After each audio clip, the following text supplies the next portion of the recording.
नमस्कार,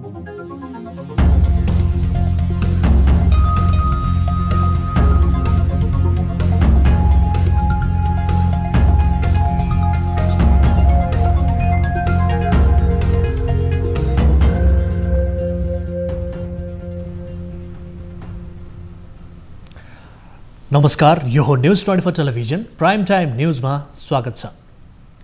60 वर्षमाथिका ज्येष्ठ नागरिक र 12 वर्ष मुनिका बालबालिकालाई घर बाहिर ननिस्कन अनुरोध छ। यो आज स्वास्थ्य तथा जनसङ्ख्या मन्त्रालयको नियमित प्रेस ब्रिफिङमा गरिएको अनुरोध हो। धेरैले मन्त्रालयको यो अनुरोधमाथि शङ्का गरे। के नेपालमा अवस्था नाजुक भएको हो वा अवस्था कस्तो छ? यिनै प्रश्न पछिल्ला केही दिन स्वास्थ्य विज्ञ मात्र नभई आम नागरिकको चासोको विषय बनेको छ। त्यसमाथि सरकारले नै आज यस्तो भन्नुले जिज्ञासासँगै त्रास थपेको छ। यता उपत्यकामा बढ्दो जोखिम, उता प्रदेश 2 मा निषेधाज्ञासँगै सरकारले पठाएको चिकित्सकीय टोलीले खतरा उन्मुख रहेको निष्कर्ष निकालेको छ। तर आम मानिस हरेक दिन कोरोनाबारे जानकारी लिने बाहेक स्वास्थ्य मापदण्ड अपनाउनेतर्फ भने ध्यान दिँदैनन्। धेरै भिडभाड हुने स्थानमा नै सर्वसाधारण मास्कको प्रयोग गर्दैनन् भने सेनिटाइजरको पुरै नगरौँ। अझ उपत्यका प्रवेश गर्नेको पीसीआर परीक्षण गर्दा केहीले आफ्नो सम्पर्क नम्बर नै गलत टिपाएका छन्। गलत नम्बर टिपाउनेलाई संक्रमण भइहाले ट्राभल हिस्ट्री पत्ता लाग्दैन। के यस्तो संवेदनशील विषयमा नागरिकको हेलचक्राइले उपत्यकामा कोरोनाको त्रास थपिँदैन? नागरिकको तहबाट आफ्नो जिम्मेवारी पूरा नभए भोलि अवस्था भयावह भएमा सरकारले मात्र केही गर्न सक्दैन भन्ने सबैले सोचौँ। अब प्राइम टाइम न्यूजका हेडलाइन्स। उपत्यकामा 31 सहित 24 घण्टामा देशभर 246 नयाँ कोरोना संक्रमित थपिए। प्रदेश 2 का 6 शहरमा निषेधाज्ञा जारी। महिलामा श्रावण 16 गते कोभिड पुष्टि भएको छ। यो सँगै निधन हुनेहरूको संख्या 57 पुगेको छ। आरबीटी विधिबाट एन्टिबडी परीक्षण नगर्न सरकारको निर्देशन। ज्येष्ठ नागरिक र बालबालिकालाई घरबाट ननिस्कन अनुरोध। वीरगञ्जमा चिकित्सकीय टोली पठाइयो। आउटब्रेक मेजर आउटब्रेकको रूपमा जान्छ। 6 दिनपछि नेकपा अध्यक्षद्वय ओली र दाहालबीच छलफल। झलनाथ खनाल र सुभाष नेमवाङ साक्षी बसे पनि निकास निस्किएन। कुमलटार पुगेर दाहालको ब्रिफिङ।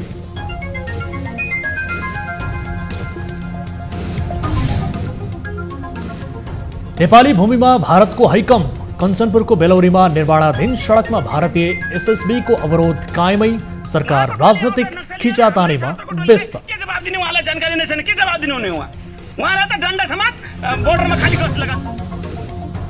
र भारतीय गृहमन्त्री अमित शाहलाई कोरोना भाइरसको संक्रमण। अस्पताल भर्ना। उत्तर प्रदेशकी शिक्षा मन्त्री कमल बानीको कोरोनाबाट मृत्यु।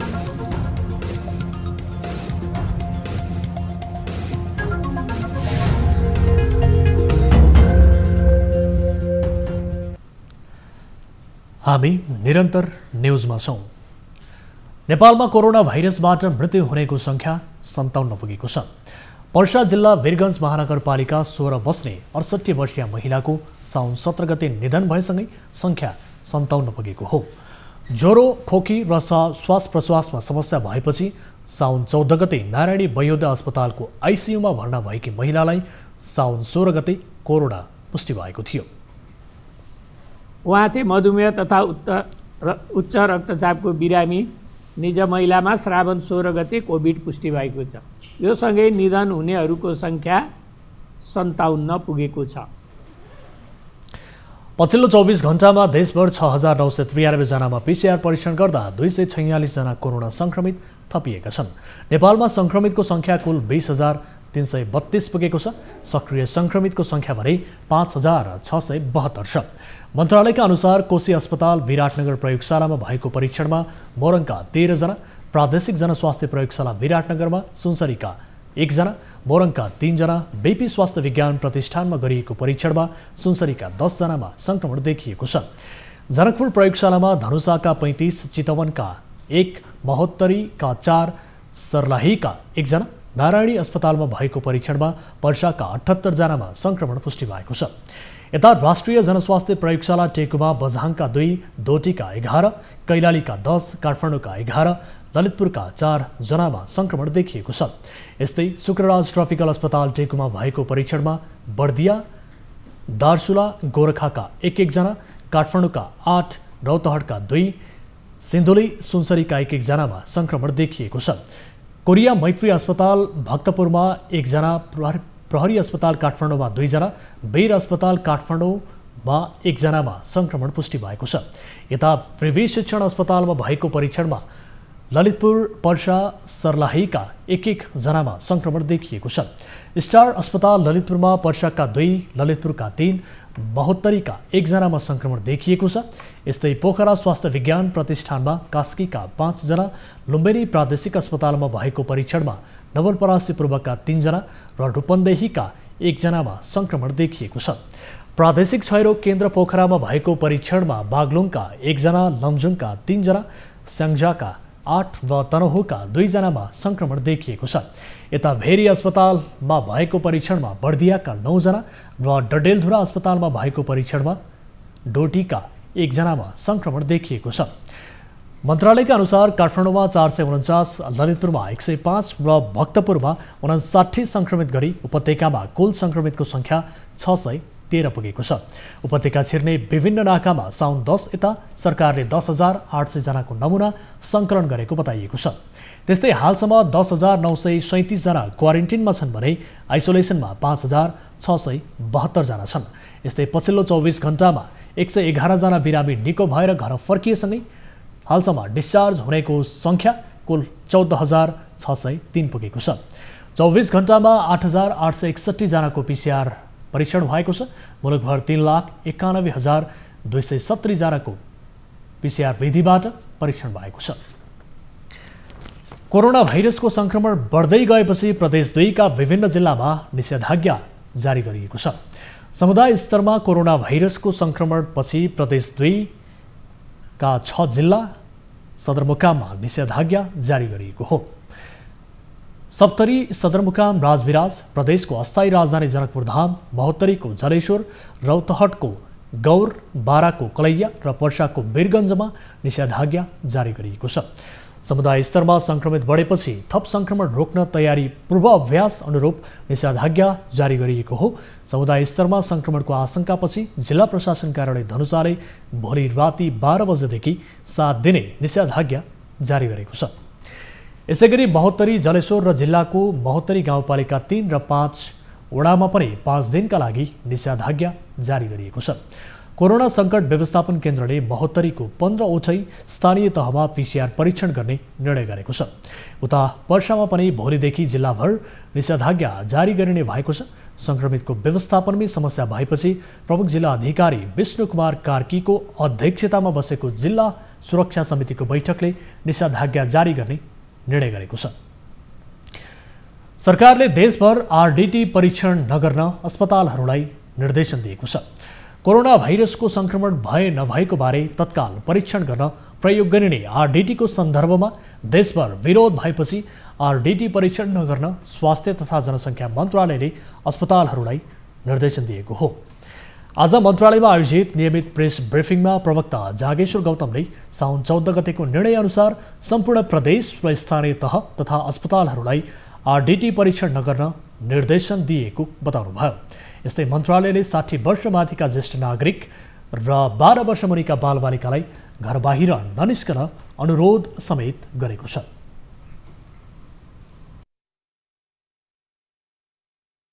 कोभिड-19 निदानका लागि RDT परीक्षण नगर्नका लागि सम्पूर्ण प्रदेश, स्थानीय तह तथा अस्पतालहरूलाई पुनः जानकारी गराइएको छ। देशका विभिन्न स्थानका अस्पतालमा आकस्मिक सेवा समेत अन्य सेवा प्रभावित भएको भन्ने जानकारी प्राप्त भएकोले उचित व्यवस्थापन गरी सेवा सञ्चालन गर्नुहुन सम्पूर्ण अस्पतालहरूलाई जानकारी गराइन्छ।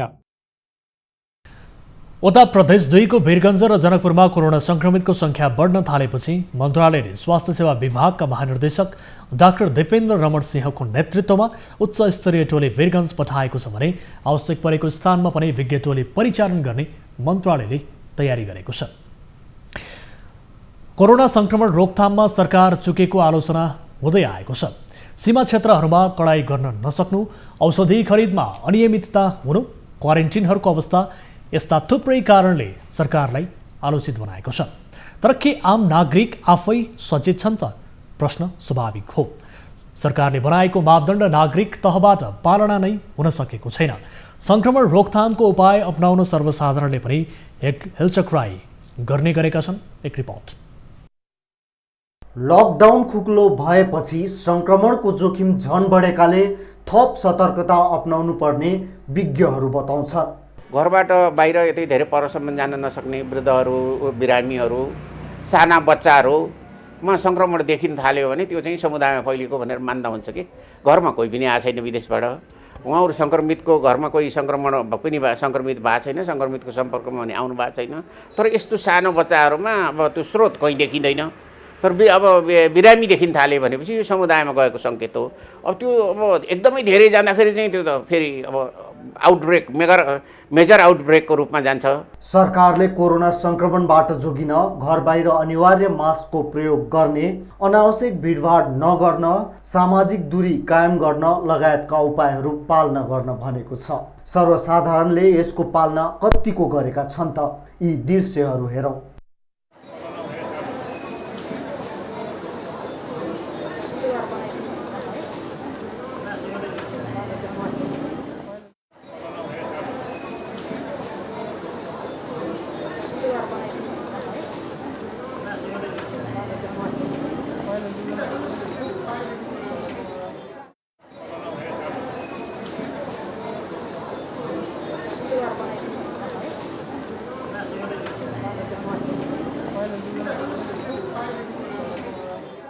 अब यो संवाद हेरौँ। यिनी रौथहटबाट एक साता पहिले तरकारीको गाडीमा 2000 तिरेर उपत्यका प्रवेश गरे। फिर गाँव कहिया गए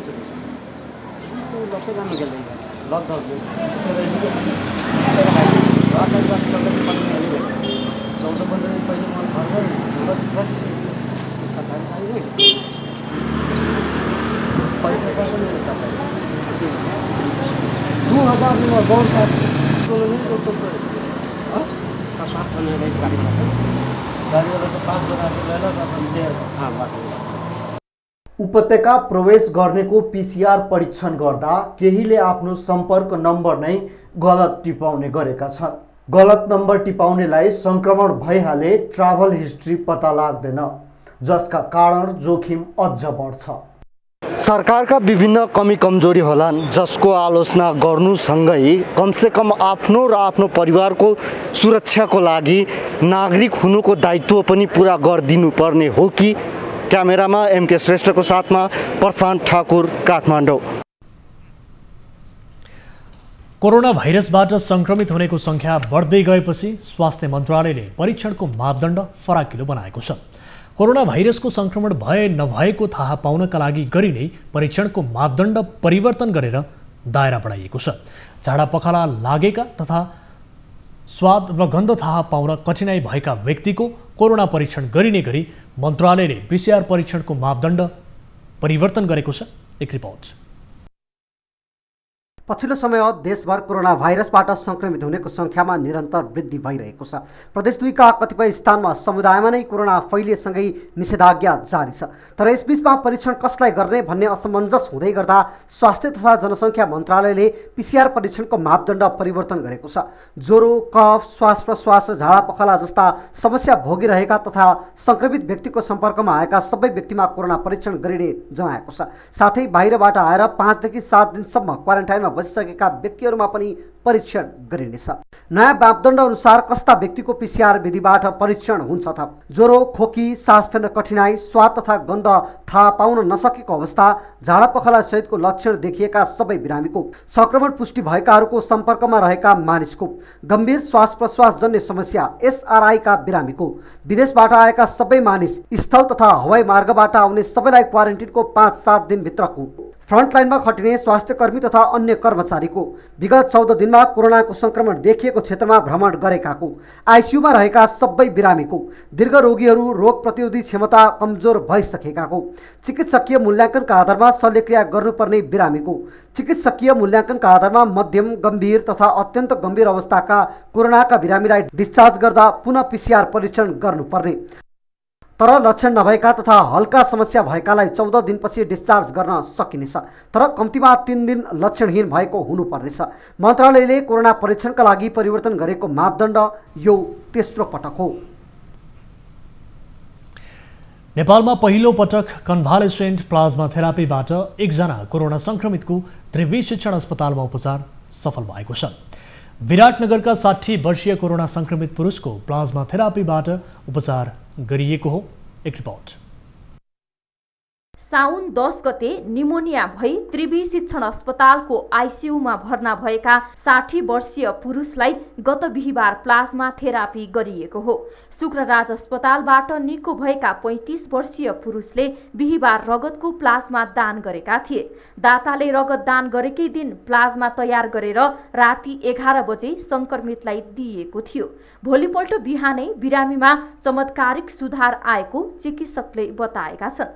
प्लाज्मा थेरापीबाट संक्रमितको उपचार गर्ने अभ्यास विश्वका धेरै देशले गर्दै आइरहेका छन्, तर यसबाट सन्तोषजनक नतिजा नआएको अन्तर्राष्ट्रिय विज्ञहरूले बताउँदै आएका छन्। यद्यपि नेपालमा भने पहिलो केसमै प्लाज्मा थेरापी गरेको बिरामीमा राम्रो नतिजा आएको छ। नेपाल स्वास्थ्य अनुसन्धान परिषदले कोरोना जितेर प्लाज्मा दिन चाहेका दाताको लिस्ट तयार गरिरहेको थियो। स्वास्थ्य अनुसन्धान परिषदले नै दाता उपलब्ध गराएको थियो। प्लाज्मा भनेको मानिसको रगतमा पाइने एक किसिमको तरल पदार्थ हो। यसले शरीरका विभिन्न भागमा आवश्यक पर्ने प्रोटिन पुर्याउने काम गर्छ। रगतमै पाइने एन्टिबडी पनि एक किसिमको प्रोटिन हो। यसले शरीरमा विभिन्न किसिमका रोगबाट हुने आक्रमणलाई प्रतिरोध गर्छ, इन्फेक्सनबाट बचाउन मद्दत गर्छ। कोरोना निको भएका व्यक्तिले रगत दान गर्दा अर्को 3 जना गम्भीर बिरामी बचाउन सकिने हुँदा निको भएकाले रगतको प्लाज्मा दान गर्न स्वास्थ्य मन्त्रालयले आह्वान नै गरेको छ। क्यामेरामा माधव घिमिरेका साथ टिभी जर्नलिस्ट रिया भण्डारी, काठमाडौँ। नेपाली कांग्रेसका वरिष्ठ नेता रामचन्द्र पौडेलले पीसीआरको दायरा माग गर्दै अनसन बस्नुपर्ने अवस्था आउनु दुर्भाग्य भएको बताउनु भएको छ।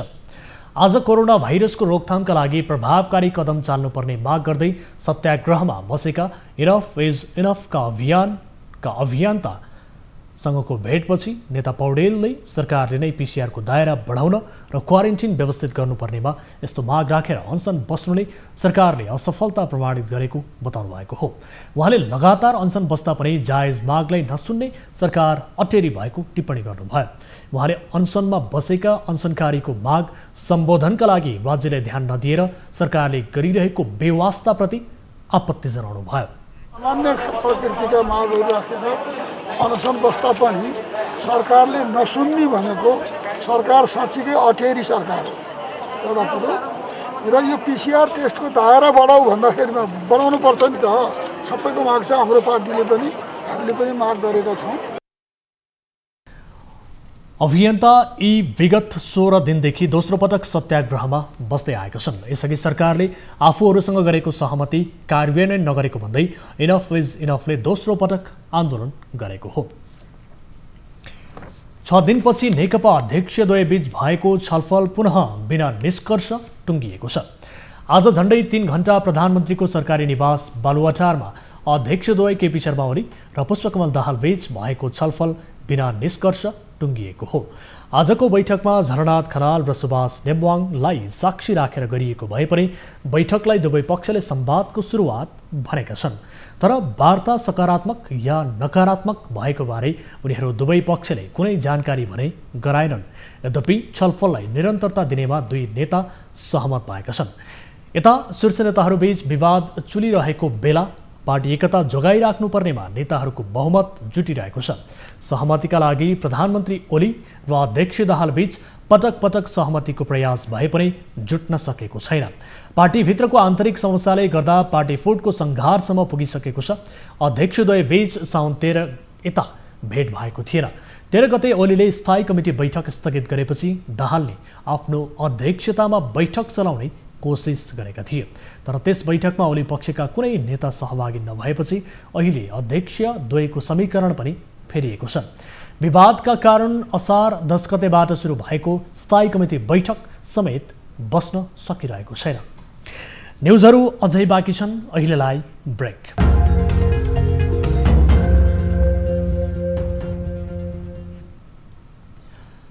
हामी निरन्तर न्युजमा छौँ। कालापानी सहितका नेपाली भूमि अतिक्रमण गरेको भारतले नेपालका अन्य क्षेत्रमा पनि आफ्नो हैकम जमाउन छाडेको छैन। कोरोना संक्रमणको तीव्रता र राजनैतिक तरलताको फाइदा उठाउँदै भारतीय कुदृष्टि नेपाली भूमिमा निरन्तर बढ्न थालेको छ। पछिल्ला समयमा कञ्चनपुरमा भारतीय सीमा सुरक्षा बल एसएसबीले धावा बोल्न छोडेको छैन। एक रिपोर्ट। हमारा मतलब हमारा मसला बस 4 नहीं करने का था। आप हमारे यो कुनै युद्धको दृश्य होइन, तर भारतले नेपाली अस्मितामाथि पुनः आक्रमण गर्ने प्रयास गरेको सहजै अनुमान लगाउन सकिन्छ। आइतबार भारतीय एसएसबीका डेप्युटी कमान्डर आरके रमणको नेतृत्वमा एउटा जत्था नेपाली भूमिमा प्रवेश गरेर नेपालीलाई दुःख दिन पछि परेन। कञ्चनपुरको दक्षिणी क्षेत्र बेलौरी नगरपालिका 8 पचुईमा 1 वर्षदेखि नियति यस्तै छ। बितेको 1 वर्ष यता एसएसबीका जत्था विभिन्न बहानामा नेपाल भित्रिने गरेका छन्। कहिले प्रशासनिक निकायका अधिकारी त कहिले एसएसबीका प्रतिनिधि नेपालको भूमिमा निसङ्कोच प्रवेश गर्ने गरेका छन्। उनीहरू जहिले पनि स्ट्रिप नक्साका आधारमा नेपाली भूमि आफ्नो भएको दाबी गर्छन्। नेपालले बनाउँदै आएको कालोपत्रे सडकमा उनीहरूको कुदृष्टि कायमै छ। भारतीयले अवरोध जारी राख्ने र नेपाली पक्ष बनाउँदै जाने समस्या अझै समाधान भएको छैन।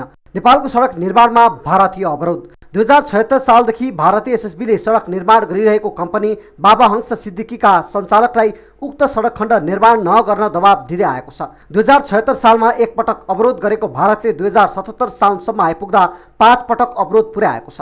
आइतबार पनि भारतीय सीमा सुरक्षा बलका डेप्युटी कमान्डर आरके रमन नेतृत्वमा आएको एसएसबीको टोलीले माथिको आदेश भन्दै निर्माण नगर्न दबाब दिएर फर्किएको स्थानीय विवेक लम्सालले बताए।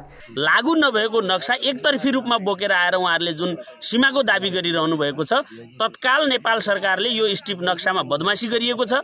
स्ट्रिप नक्सा निर्माण गर्दाखेरि यहाँ सङ्कटकाल लागेको बेलामा सुरक्षाकर्मी सुरक्षा नभएको कारण देखाएर भारतीय पक्षसँगै उतै बसेर बनाइएको कञ्चनपुरको स्ट्रिप नक्सा तत्काल नेपाल सरकारले यो चाहिँ छानबिन गरेर स्ट्रिप नक्सामा बदमासी गर्ने कर्मचारीहरूमाथि कारबाही गरिनुपर्छ।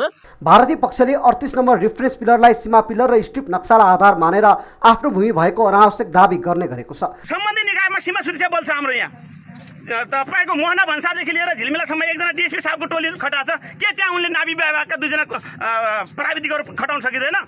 उहाँहरूले सशस्त्रलाई जानकारी दिइदिएपछि यो हाम्रो भूमि हो भनेर भनिसकेपछि त हामीलाई पनि सजिलो हुन्छ नि। भोलि सशस्त्र उहाँको टोली आउँछ नक्सा लिएर, हाम्रै सशस्त्रको टोलीलाई के जवाब दिने? उहाँलाई जानकारी नै छैन, के जवाब दिनु हुने? उहाँलाई त डन्डा समात बोर्डरमा खाली गस्त लगा, त्योभन्दा बढी चाहिँ अधिकारै दिएको छ। जब जब नेपालमा सङ्कट पर्छ भारतीय कुनियत सामने आउँछ।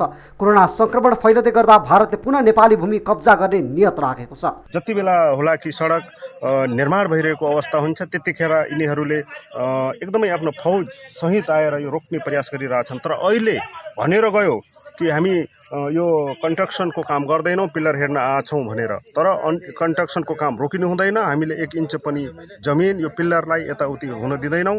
अक्षांश र देशान्तर हेरेर जीपीएसबाट नाप्दा नेपाली भूमि भारतमा देखाउने गरेको उनीहरूको तर्क छ।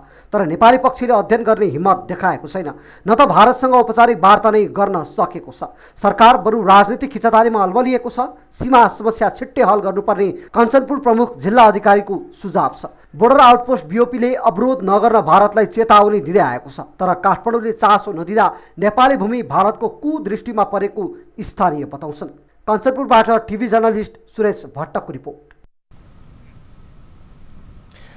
सरकारले पशुपति क्षेत्र विकास कोषद्वारा तयार गरिएको गुरु योजनालाई अध्ययन गर्न 3 सदस्यीय समिति गठन गरेको छ।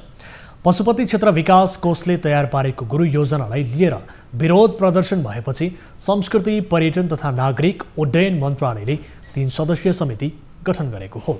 कार्यदलमा मन्त्रालयका सहसचिव तथा संस्कृति महाशाखाका प्रमुख प्रदीप कोइराला, सहसचिव तथा योजना महाशाखा प्रमुख कमल भट्टराई र पुरातत्व विभागका महानिर्देशक दामोदर गौतम रहेका छन्। कोषको प्रस्तावित गुरु योजनाको विषयमा टीका टिप्पणी भएपछि मन्त्रालयले आज सरकारसँग छलफल गरेर कार्यदल गठन गरेको हो। छलफलमा स्थानीय जनप्रतिनिधि, राजनैतिक दलका प्रतिनिधि तथा सरोकारवाला सहभागी थिए। छलफलमा सहभागीको धारणा सुनेपछि पर्यटन मन्त्री योगेश भट्टराईले गुरु योजनाका सन्दर्भमा सबै पक्षसँग छलफल परामर्श गरेर 1 महिनाभित्र प्रतिवेदन बुझाउने समयसहित कार्यदलको घोषणा गर्नुभयो। सरकारले तोकेको कार्यदेशभित्र रहेर कोषले गतिविधि सञ्चालन गरिरहेको उल्लेख गर्दै उहाँले पशुपतिका ऐतिहासिक पुरातात्विक र सांस्कृतिक महत्त्वलाई ओझेलमा पार्ने गरी कुनै पनि काम नहुने दोहोर्याउनु भयो।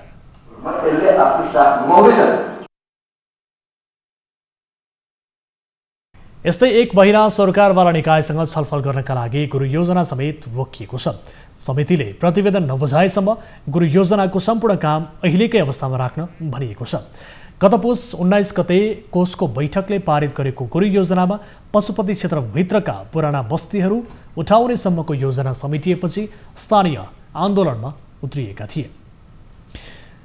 व्यापारिक केन्द्र वीरगञ्जमा कालोबजारी बढेको छ। कोरोना संक्रमण रोक्न निषेधाज्ञा जारी गरेसँगै कालोबजारी मौलाएको हो। व्यापारीहरूले दैनिक उपभोग्य वस्तुमा 3 गुणासम्म मूल्य लिने थालेका छन्। केही दिन अघिसम्म 60 रुपैयाँ प्रति किलोग्राममा पाइने परवल अहिले 200 रुपैयाँ पुगेको छ। 30 रुपैयाँमा पाइने घिरौला झिगनी अहिले प्रति किलो 70 देखि 80 रुपैयाँसम्म पुगेको छ। प्रति किलोग्राम 30 रुपैयाँमा पाइने बोडीको मूल्य अहिले 150 रुपैयाँ पुगेको छ। त्यस्तै 50 देखि 60 रुपैयाँ केजीमा पाइने आँपको मूल्य अहिले 150 पुगेको छ। सरकारले अत्यावश्यक वस्तु ढुवानी गर्न र बिक्री गर्न दिएपछि घर घरमा पुर्याउँदै व्यापारीहरूले महँगोमा बेच्ने गरेका हुन्। अचानक तरकारी र फलफुल लगायत दैनिक उपभोग्य वस्तुको मूल्य बढेपछि उपभोक्ता भने बारमा परेका छन्। व्यापारीले मनोमानी भाउ बढाउँदा पनि सरकारी निकायले अनुगमन नगरेको स्थानीयको गुनासो छ। अब बिजनेस न्यूज।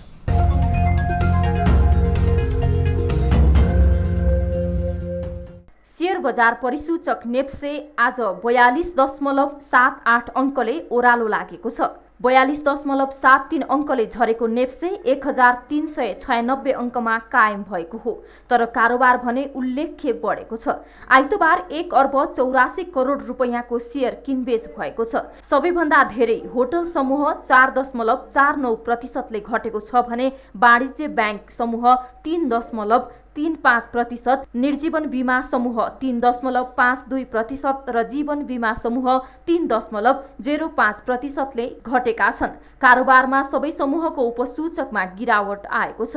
ब्याङ्किङ 41.48, होटल 71.43, विकास बैंक 54.4, निर्जीवन बीमा 231.66, उत्पादन तथा प्रशोधन 66.62, माइक्रो फाइनान्स 74.77, जीवन बीमा समूहको उपसूचक 283.8 अङ्कले घटेको छ।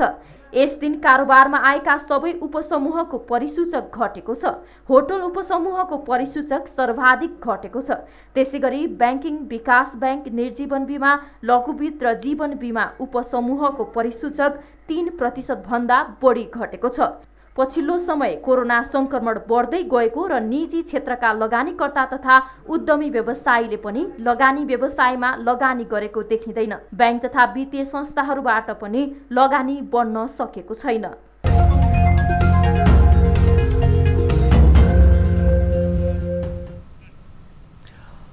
अब स्पोर्ट्स न्यूज।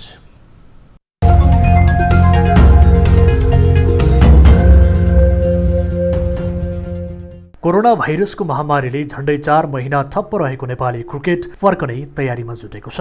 सरकारले भदौ 1 गतेबाट अन्तर्राष्ट्रिय खेलका लागि प्रशिक्षण गर्न अनुमति दिएपछि नेपाल क्रिकेट सङ्घ क्यान तयारीमा जुटेको हो। प्रशिक्षणका लागि बढीमा 24 जना खेलाडीलाई अभ्यासमा बोलाइनेछ र उनीहरूलाई कीर्तिपुर मैदानभित्रै क्वारेन्टिनमा राखिने क्यानले जनाएको छ।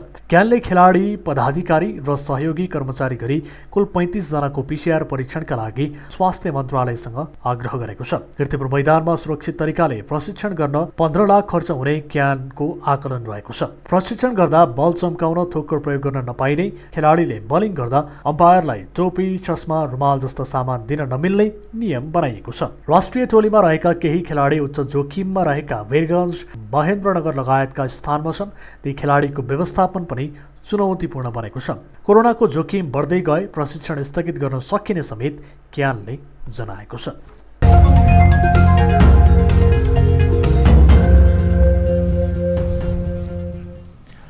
अब प्रशान्त ठाकुरका साथमा फटाफट न्यूज।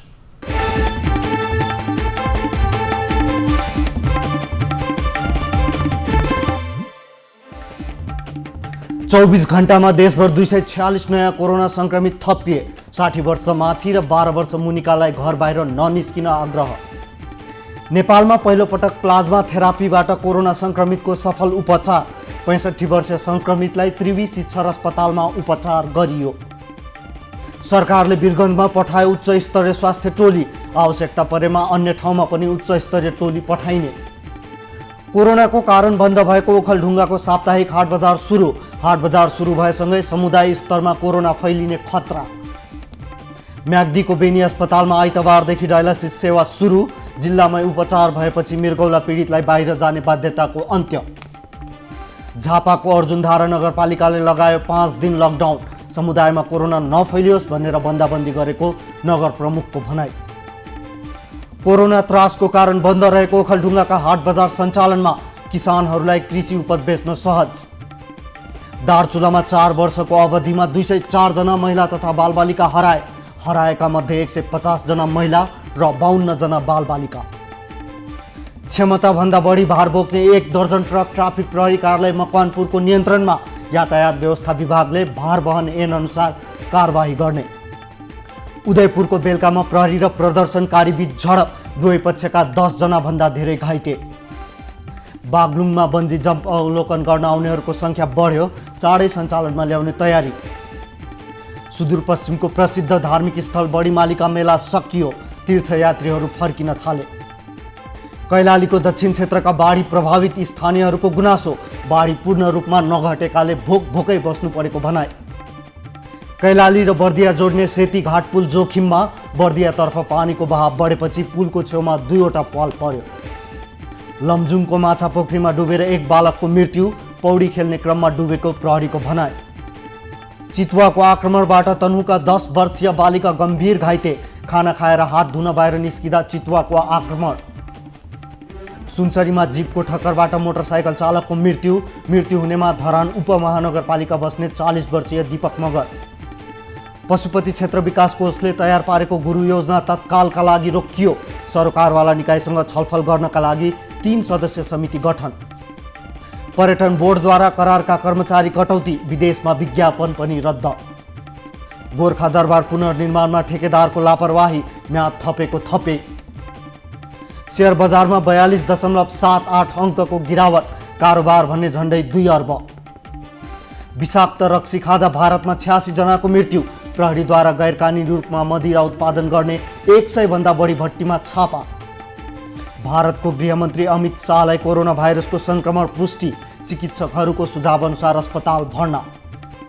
र दक्षिण अफ्रिका सबैभन्दा धेरै कोरोना संक्रमित हुने 5औं देश। कोरोना संक्रमितको संख्या 5 लाख भन्दा बढी।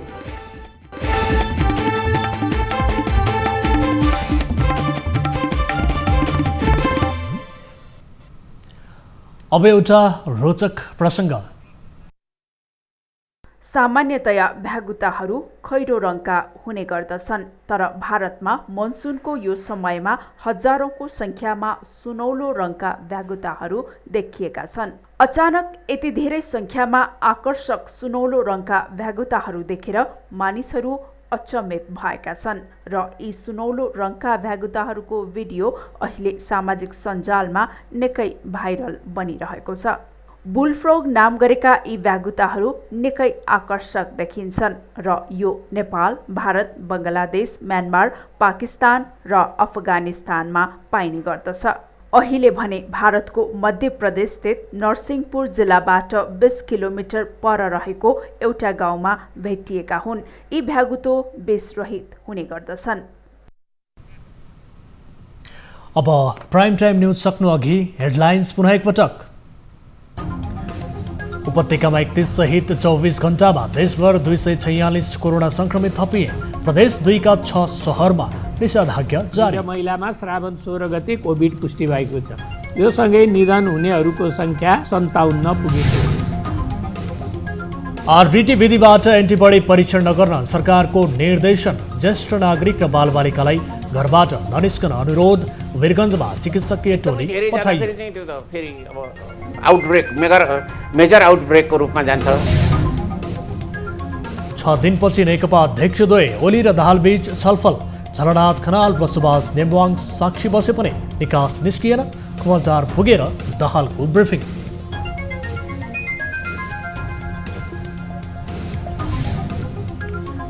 नेपाली भूमिमा भारतको हैकम। कञ्चनपुरको बेलौरीमा निर्माणाधीन सडकमा भारतीय एसएसबीको अवरोध कायमै। सरकार राजनीतिक खिचातानीमा व्यस्त।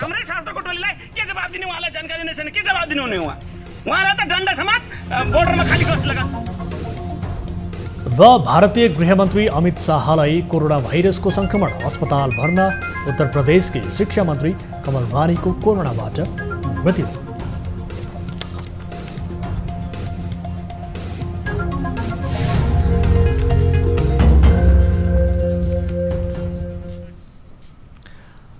प्राइम टाइम न्यूज अहिलेलाई यति नै। जाँदै ताली र गालीका लागि हामीले सोधेको प्रश्नको अन्तिम जवाब यसपछि प्रसारण हुने कार्यक्रम सीधा कुरा जनतासँगमा हेर्न सक्नुहुनेछ। थप न्युजका लागि हाम्रो वेबसाइट www.news24nepal.com हेर्नुहोला। साथै हामीलाई फेसबुक, ट्विटर र युट्युबमा पनि फलो गर्न सक्नुहुनेछ। यस्तै मोबाइल, भाइबर र इमेलबाट न्युज24 को हेल्प डेस्कमा कुनै समस्या र गुनासो छ भने टिपाउन सक्नुहुनेछ। हामी निरन्तर न्युजमा छौँ। नमस्ते।